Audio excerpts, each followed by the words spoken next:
Deep learning is a hands-on, empirical field. The more experiments that we engineers and researchers try, the more ideas we generate, and some of them actually turn out to work. Other ideas that seem promising initially don't work. The practice is definitely ahead of the theory in many cases, and so it's important not to get too attached to theories about different network architectures or exactly what layer follows another in a network.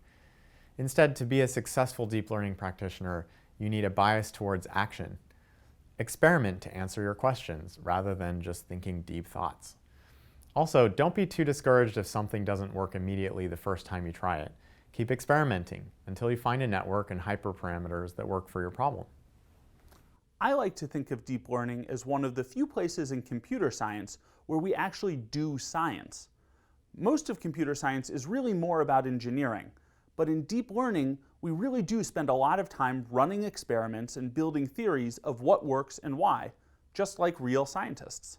Yeah, I would say that does make us real scientists. You're learning about several important network architectures that you can use as a basis for your own projects. But more important than the intricacies of these networks is to get your hands dirty and try to solve real problems.